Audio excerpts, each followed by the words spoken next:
E talvez, se a gente pudesse falar em termos de pessoas, em termos de gente, em termos de ser humano, o que está acontecendo agora é o que foi discutido lá atrás, muitos e muitos anos atrás, não é? Quando se discutia Nietzsche, o filósofo Nietzsche, Sim. e se dizia o seguinte, Nietzsche dizia que haviam dois tipos de pessoas no mundo, as chamadas pessoas de moral aristocrata e as pessoas chamadas de moral escrava.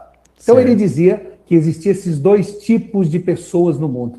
É claro que o termo moral escrava e moral aristocrata, eles foram cunhados quando o politicamente correto ainda não imperava, tá certo? Sim. E talvez a gente pudesse chamar, vamos dizer assim, não de moral escrava e moral aristocrata, mas de moral de rebanho e moral dos senhores. Se a gente quisesse dar um outro nome mais politicamente correto. Mas o que ele dizia, basicamente, é que haviam dois tipos de pessoas.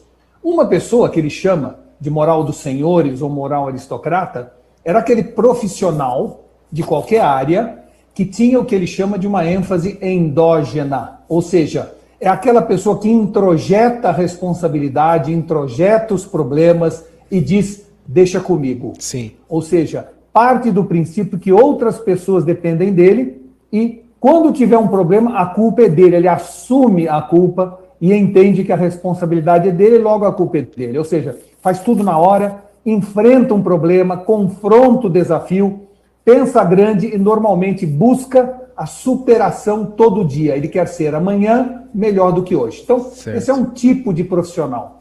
Existe um outro tipo de profissional, que é o profissional que ele chama de moral dos escravos ou moral de rebanho, que é exatamente quase que a antítese disso. Então, a moral escrava normalmente tem uma ênfase exógena, ou seja, ele projeta para fora qualquer responsabilidade, fica perguntando quem vai fazer, Sim. de quem é a culpa. Não é? Nunca é dele. Então, normalmente tem uma visão dependente, espera que alguém diga a ele o que fazer, espera que alguém lhe dê ordens, é normalmente procrastinador, a culpa é sempre de alguém, ele aceita o que lhe passam e lamenta quando não gosta, ao invés de enfrentar ou confrontar.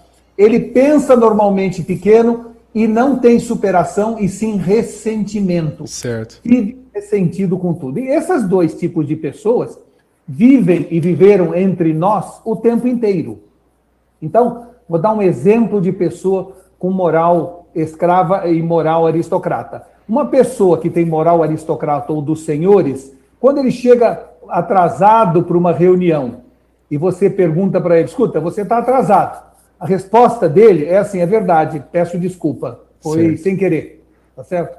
Já a moral do escrava, quando chega atrasado, você fala, escuta, você está atrasado, ele fala assim, foi o ônibus. Sim. Sempre tem alguma coisa exterior a ele que é responsável por aquele fato. Então, sim, na moral dos senhores ou moral aristocrata, o sucesso é minha responsabilidade e o fracasso é minha culpa. Veja como ele assume responsabilidade. Na moral dos escravos, o sucesso é meu direito e o fracasso é minha sina.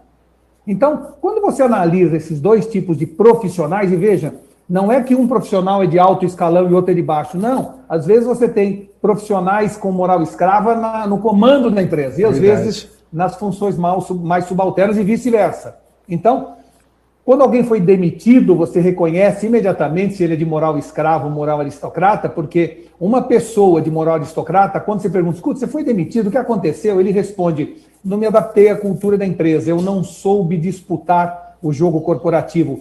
Eu acho que, no fundo, eu não alcancei as expectativas que a direção tinha sobre mim, me faltou o jogo de cintura, ser flexível, ou seja, ele assume que aquilo que aconteceu com ele é, no mínimo, corresponsabilidade dele. Não arruma desculpa. Já uma pessoa de moral escrava, você pergunta, escuta, você foi demitido? O que aconteceu? Ele fala, as pessoas tinham inveja de mim, meu chefe era um imbecil, as metas propostas eram impossíveis de alcançar, eles não sabem o que querem, você sempre tem uma coisa externa a ele. E por que eu falo desses dois?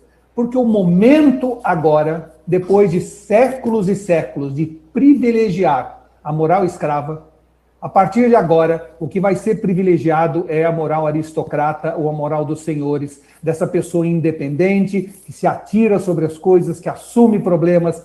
E por que isso? Porque há pouco tempo atrás, o mundo tinha decidido tudo. A gente nascia num mundo onde tudo já estava decidido. Verdade. A minha profissão, eu já tinham decidido, porque meu pai era de um jeito, eu acabava sendo igual. O casamento, a família decidia.